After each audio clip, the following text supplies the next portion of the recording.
My husband married his coworker, then came back for my house. His mother screamed, his sister recorded everything, but his new wife asked the question that destroyed him. The text came in at 2:47 a.m.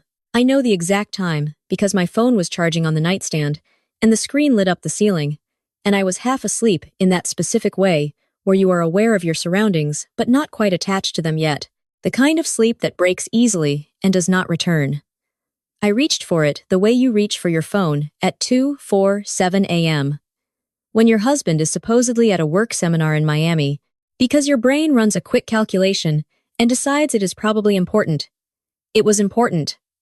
I just married Melanie, my coworker. You go on with your sad life, Jessica. I read it once. I read it again. I read it a third time, not because I did not understand it, but because there is a specific cognitive process that happens when something so far outside the range of expected human behavior lands in your hands, and that process requires a moment, not for grief. Grief would come later, in its own time, in its own shape. For that moment, it was something more like orientation, like my internal compass was spinning, and then, slowly, finding north. I set the phone down on the nightstand. I lay on my back and looked at the ceiling for exactly as long as it took me to understand what had just happened and decide how I felt about it. 30 seconds, maybe 40. Then I picked the phone back up and typed my response. One word. Excellent. I got out of bed and got to work. Let me tell you who I am, because context is everything. My name is Jessica Calloway.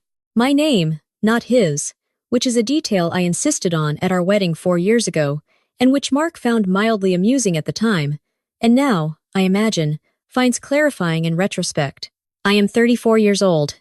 I am a senior financial analyst at a regional investment firm where I have worked for 9 years, and where I have a reputation, according to my annual reviews, for being thorough, decisive, and exceptionally hard to rattle. I run in the mornings, I meal prep on Sundays, I keep a spreadsheet for my quarterly budget and a separate one for long-term financial projections, and I update both of them religiously because I believe that the single most powerful thing a person can do is understand, at any given moment, exactly where they stand. I had understood, for approximately 14 months before that text arrived, that my marriage was in trouble. I want to be honest about that, because this story is not about a woman who was blindsided. It is about a woman who saw it coming, made her preparations quietly, and was handed the starting gun at 2:47 a.m. On a Thursday. Mark Calloway, 37, sales director at a mid-sized logistics firm, was the kind of man who described himself as driven at dinner parties and misunderstood in arguments. He had the particular quality of people who are very good at performing reliability without possessing it. He was charming in the way that functions as a substitute for substance. And for the first 2 years of our marriage, that charm had been enough to paper over the gaps I was slowly identifying underneath it. The gaps were these. He did not pay for anything. I want to be precise. He worked. He had an income. But his income, somehow, was always immediately allocated to things I never quite saw. A poker night here, a weekend trip there, a new watch that appeared on his wrist with a story I did not have the energy to interrogate.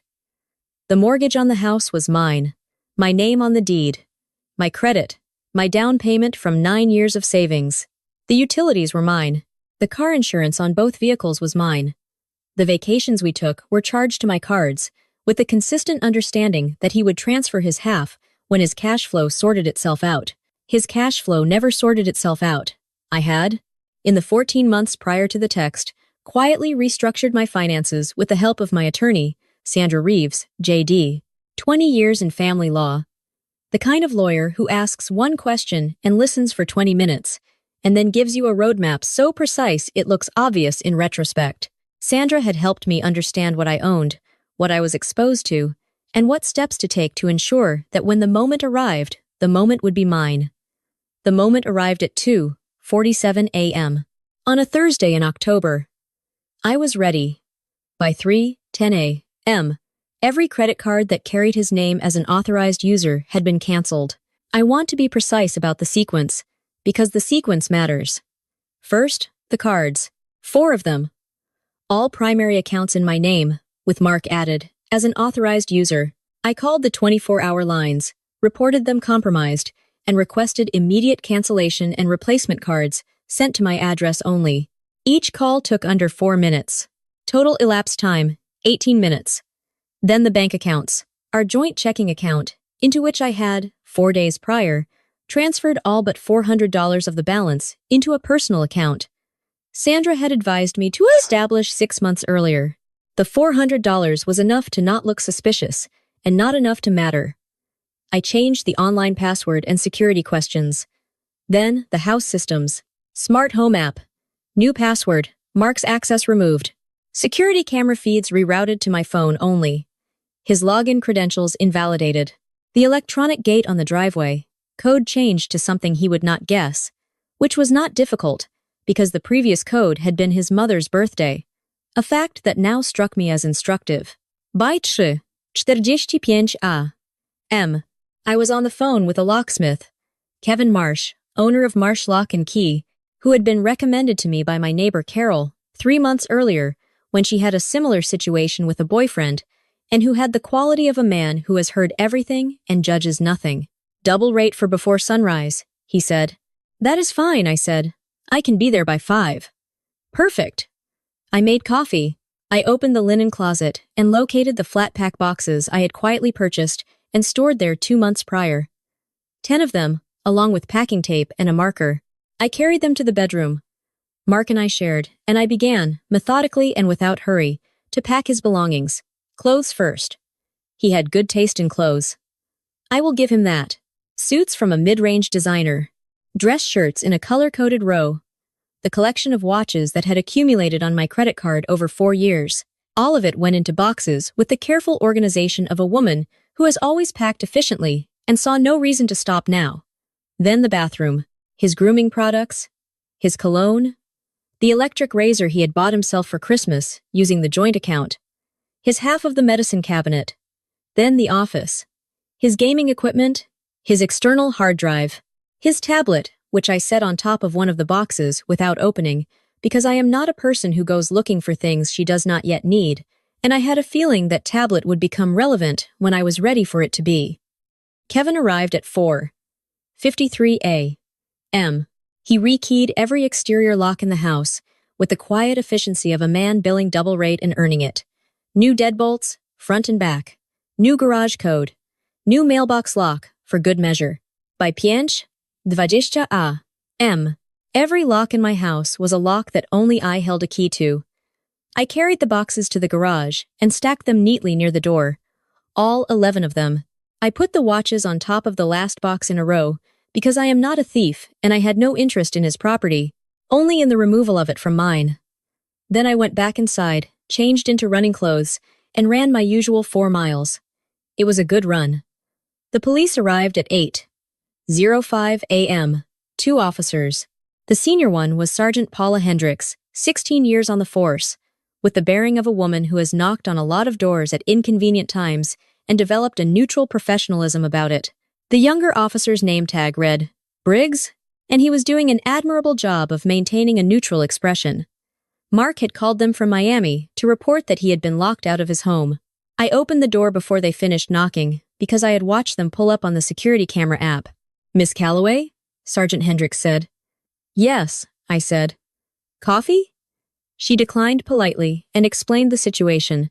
My husband, she used the word husband carefully, in the way of someone who has been given that information by the complainant and is uncertain of its current accuracy, had reported being denied access to the shared family residence.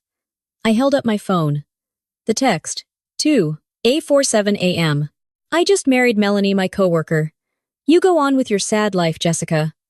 Sergeant Hendricks read it, took her time, handed the phone to Officer Briggs, who read it, and then bit his lower lip with considerable restraint. Is the deed to this property in your name? Sergeant Hendricks asked. My name alone, I said. I can show you the documentation. That will not be necessary. She handed my phone back.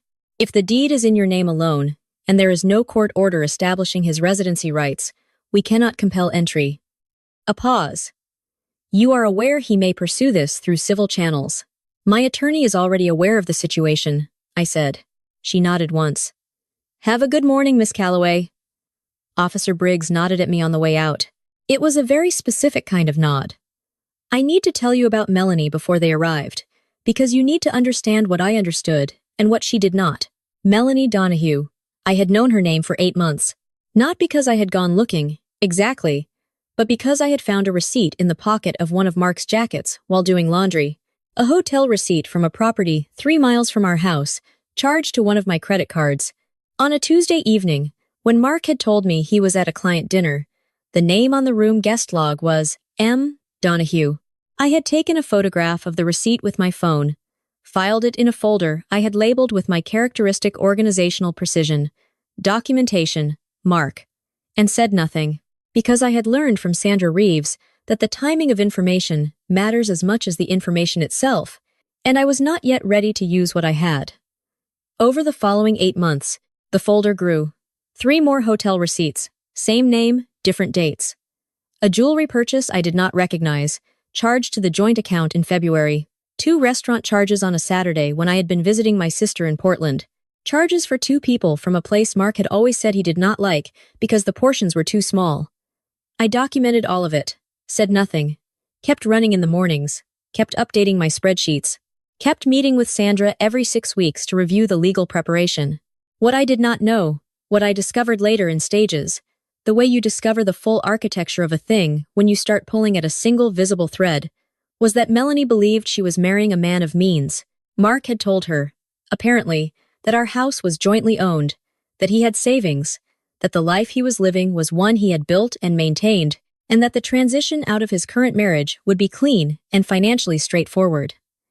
Every one of those things was a lie, but I did not know the full scope of the lies yet.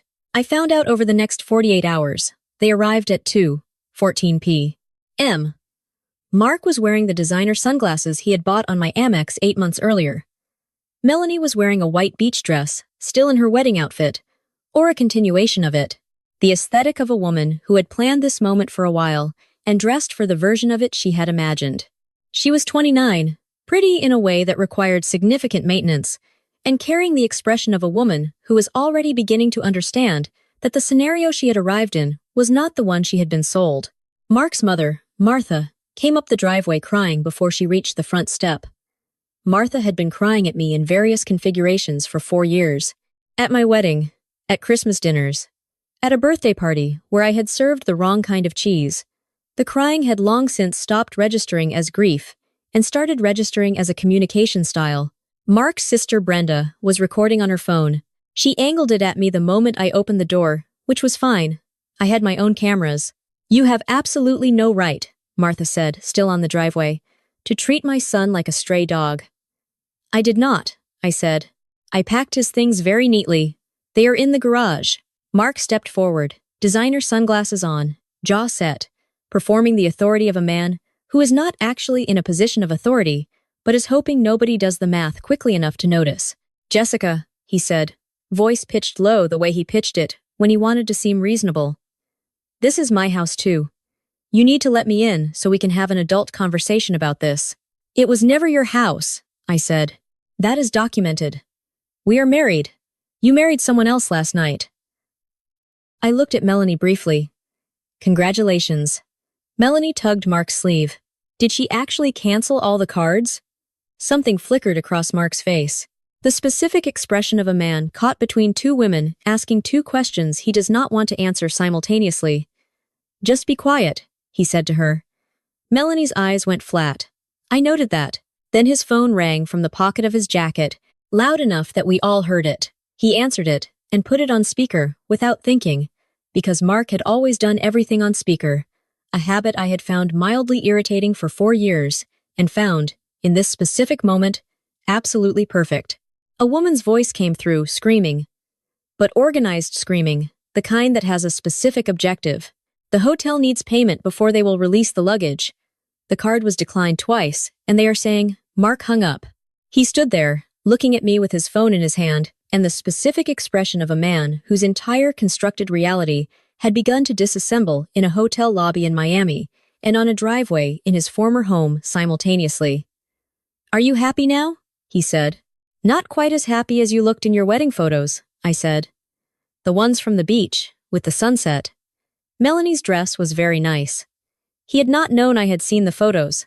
He had not thought about the fact that Melanie had posted them publicly before I had even had time to be notified of the situation, which meant the Instagram posts had been live on the internet for 7 hours before he bothered to text me. I want to note that. He texted me after the wedding photos were already posted. I want to note what that tells you about his level of planning. Melanie turned to look at him, and it was the first time I watched her face do something real instead of performed. The look of a person doing a rapid recalculation. "You told me you had savings," she said. Her voice was very level. The levelness of someone managing something they are not yet ready to let fully land. Mark turned on her. "This is not the time. You told me," she said, "that you had savings and a stake in this house, and that the transition would be clean. Those were the words you used. Clean. Melanie, that was your voice on the phone just now, yes? From our hotel in Miami, where our luggage is currently being held because you cannot pay for the room?" Martha said. "My son does not owe anyone. He owes me an explanation," Melanie said. "I have been married less than 24 hours, and he cannot pay for a hotel room." Martha stopped. Brenda, to her credit, had kept the phone recording. I would think about that later.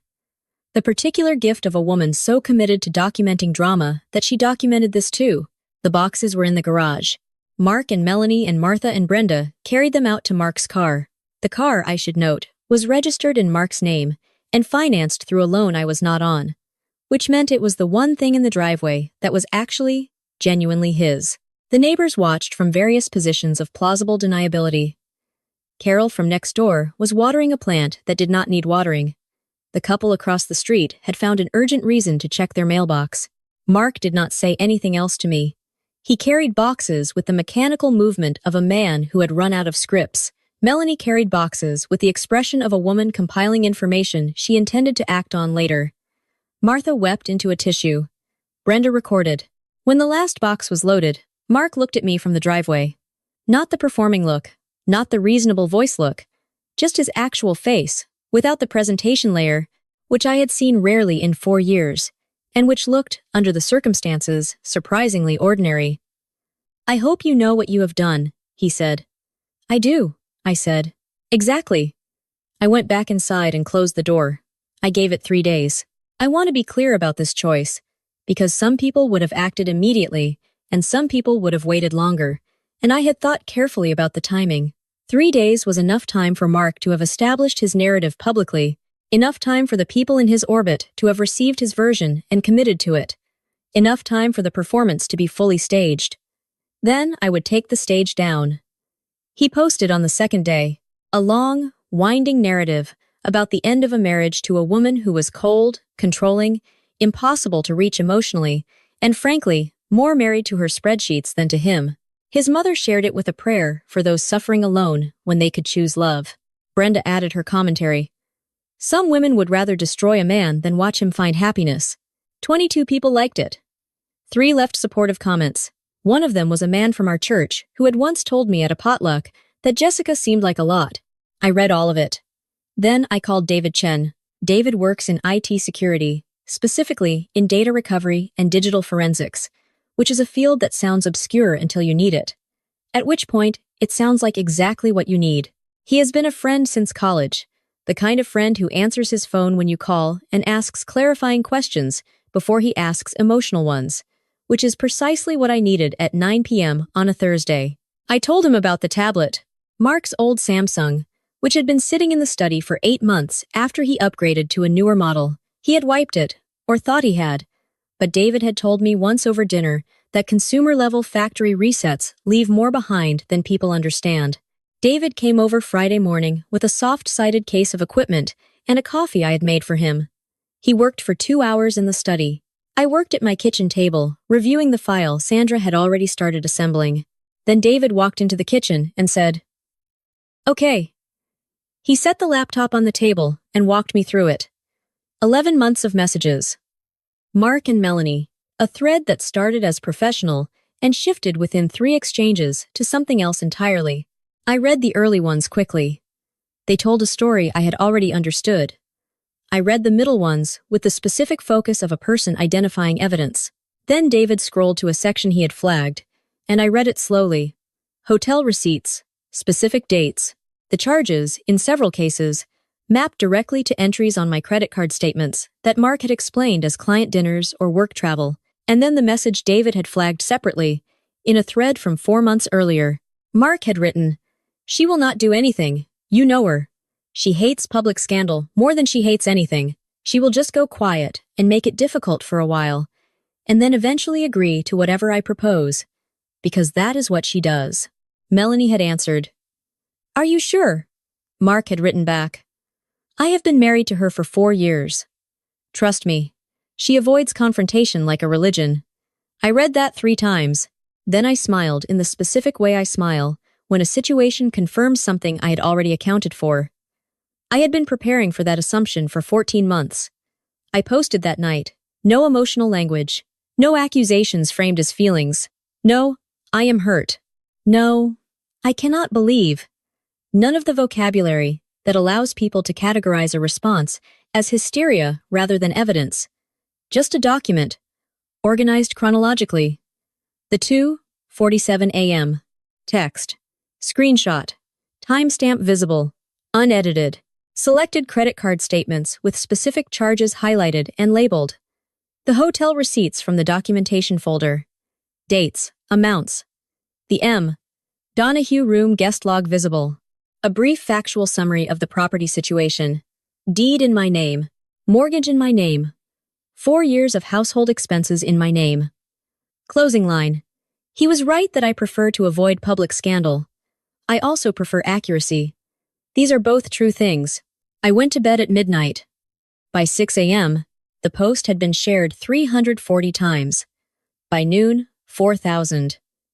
The people who had called me cold were deleting their comments with the quiet speed of people who hope nobody noticed the original. Martha's prayer post disappeared. Brenda went private. The man from church who had called me a lot deactivated his account entirely, which I found disproportionate but not uninteresting. Melanie scrubbed every wedding photo from every platform she had. All of them. Gone. Which meant something. She called from a burner number on Sunday morning. I almost did not answer. I have a policy about unknown numbers that leans toward voicemail. But something, the hour, the timing, the instinct that had been running correctly for 14 months and had no reason to stop, made me pick up. It is Melanie. Her voice was not what I expected. Not defensive, not aggressive. The careful, controlled voice of a woman who has been doing her own thinking for 72 hours. "I know," I said. A pause. "I found something in his suitcase." I was very still. "A document," she said. "Notarized. It has your signature on it, authorizing Mark to use your house as collateral for a private loan." A pause. "The loan is for $85,000. The lender is a private individual, not a bank." Another pause. "I do not think that is your signature." The room went very quiet. I was already reaching for my phone with my other hand, already opening Sandra Reeves's contact. "Melanie," I said, "do not lose that document. Photograph it 6 times from different angles. Keep the original. Go somewhere he is not. And stay there until I call you back." A silence. "You are not what he described," she said. "No," I said. "I am not." I called Sandra before I reached my car. Sandra Reeves had the focused energy of a woman who has spent 20 years in family law and has heard most things, but still finds certain things clarifying. I was in her office at 10:30 a.m. Monday morning. She had cleared space in her calendar on Sunday when I called, which told me everything about how she assessed the severity of the forged document. A notarized forgery of my signature on a collateral agreement was not a divorce matter, it was a criminal matter. Sandra made 2 calls from her office while I sat across from her. First, to the private lender, a man named Gerald Forsyth, whose name appeared on the loan document, and who, as it turned out, had no idea the collateral signature might be forged, and was cooperative in a way that suggested he was more frightened than guilty. Second, to a contact she maintained at the county district attorney's office. Then, she called a document examiner named Dr. Frank Okonkwo. 31 years in forensic document analysis, published in 3 legal journals. The kind of expert witness whose name makes opposing counsel reassess their position. He examined photographs of the document and confirmed within 48 hours what we already understood. The signature was forged, executed, with a mid-quality attempt to replicate my signing style that would not survive scrutiny. He also, Sandra said at our Tuesday meeting, setting a printed document on the desk between us, used this forgery to actually secure the loan. $85,000. Funds received 3 months ago. She looked at me over her reading glasses.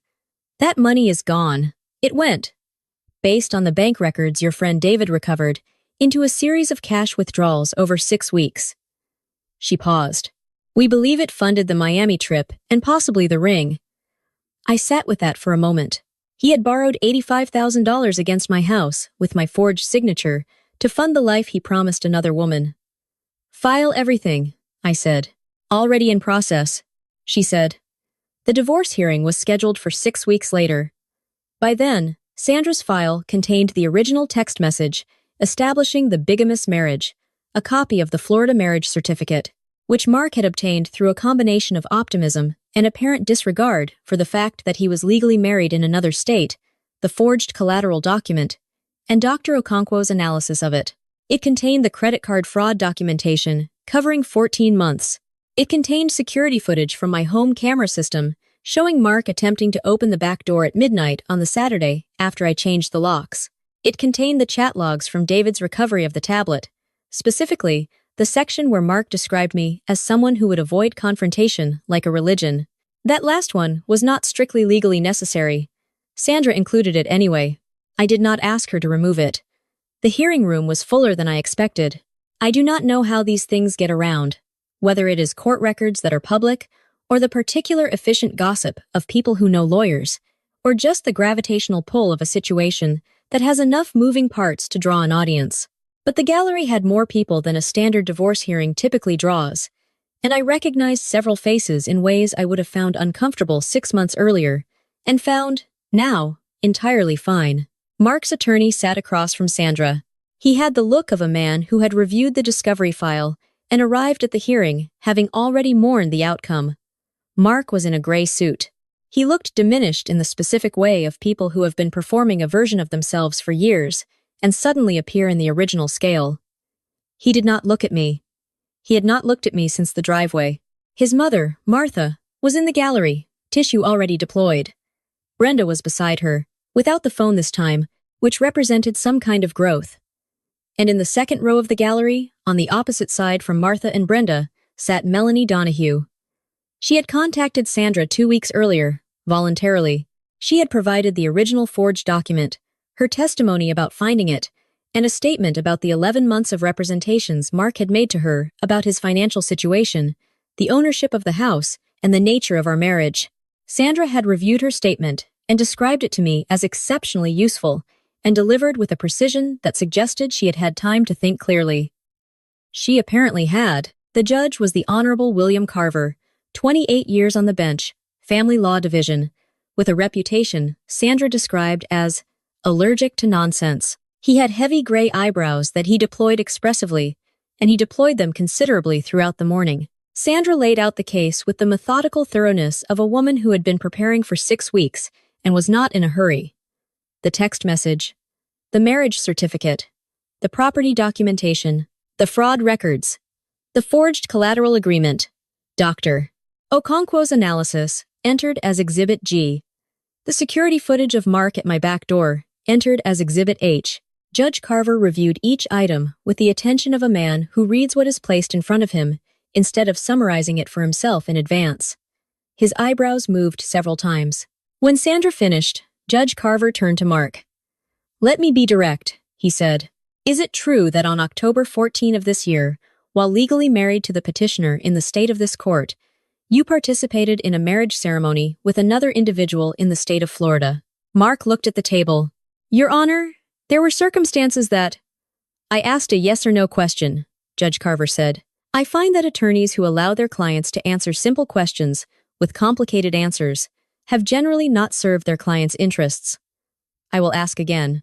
Did you participate in a marriage ceremony in Florida on October 14 while still legally married to Jessica Calloway?" A long pause. "Yes," Mark said, very quiet. And is it your position that the signature on this collateral agreement, Judge Carver held up Exhibit G, is authentic? Mark's attorney leaned over and said something quiet. My client disputes the forensic analysis, the attorney said. Judge Carver looked at the attorney, then at Mark, then back at the attorney. Your client disputes the analysis of a 31-year expert witness whose testimony has been accepted in this jurisdiction on 47 previous occasions. He set the document down. Noted. He folded his hands. Is there anything else the respondent wishes to say before I make my rulings? Mark's mother could not help herself. Your Honor, if I may. Martha was half standing, tissue in hand. My son was not in his right mind. He was blinded by an infatuation that took advantage of his, ma'am, Judge Carver said, in the tone of a man who has heard this precise sentence from this precise type of person more times than he can count. You may not. Martha sat. The room went quiet, and then Melanie Donahue stood up. She did not ask permission. She simply stood in the second row of the gallery, and when she spoke, her voice was steady in the way voices are steady when the steadiness has cost something. Your Honor, she said, I am Melanie Donahue. I have provided a sworn statement to Petitioner's Counsel, but I want to say something directly. Judge Carver looked at her for a moment. Then, in a departure from standard procedure that I suspect reflected both his discretion and his reading of the situation, said, briefly, I was told, Melanie said, that this man's marriage was essentially over, that the house was jointly owned, that he had savings and stability, that the transition would be clean and simple. She paused. Every one of those things was a lie. And I am not saying this because I am on her side. She looked at me for the first time. I am saying it because I was a prop. And she was a prop. And I think the court should understand that there is not a wronged wife and a homewrecker in this room. There are two women he used as furniture. Martha had stopped crying. She was staring at the floor, which was, I thought, the most honest thing she had done all morning. Mark said nothing. He was looking at the table with the expression of a man who had finally, fully, run out of angles. Thank you, Judge Carver said to Melanie. She sat. He made his rulings in order, with the methodical efficiency of a man who has made many rulings and sees no reason to perform them dramatically when simply stating them will do. Divorce granted. Petitioner's sole ownership of the property confirmed. All claims by respondent dismissed.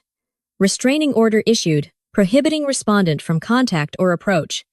Exhibit G, the forged collateral agreement, referred to the district attorney's office for criminal review of charges, including forgery, fraud, and obtaining property by deception. Gerald Forsyth's loan, secured by forged document, declared unenforceable and referred for civil resolution. He closed the file. One sharp, clean thud. Court is adjourned, he said. The criminal referral became a criminal charge 4 months later. Mark entered a guilty plea on one count of document fraud in exchange for a reduced sentence, 18 months of supervised probation, full restitution of the forged loan amount, and a fine. Sandra described this outcome as favorable to the court's calendar and sufficiently consequential to be meaningful. The $85,000 in restitution was paid eventually through a structured arrangement involving the liquidation of several things Mark owned, including the watches, which had been appraised as part of the asset disclosure process, and which turned out to have been largely purchased on credit he could not actually service. Melanie filed her own civil action against Mark for misrepresentation. Sandra was not involved in that case, but she followed it with professional interest and sent me a text the day it settled with a single sentence. She chose a very good attorney. I sold the house in the spring. Not because I had to. Financially, it was fine. My name on the deed, as it had always been. But because I walked through the rooms one morning and understood that every room still had the specific atmospheric weight of the years I had spent managing his absence from them, and I wanted rooms that were lighter than that. I bought a smaller house 2 miles away. Good light. A garden that was starting rather than established. A project I was interested in rather than a performance I was maintaining. I still run in the mornings. I still update my spreadsheets. I still meet with Sandra quarterly, though the meetings are shorter now and end with better coffee than they used to. I think about that text sometimes. 2:47 a.m. I just married Melanie, my coworker. You go on with your sad life, Jessica. He thought he was delivering a blow. He thought he was the one ending something. From a beach in Miami, with a new wife in a white dress, burning down the structure behind him because he was already clear of it. He had no idea that the structure was mine, that I had built it, paid for it, documented it, and locked it behind him before sunrise. He had no idea that excellent was not shock. It was a starting gun.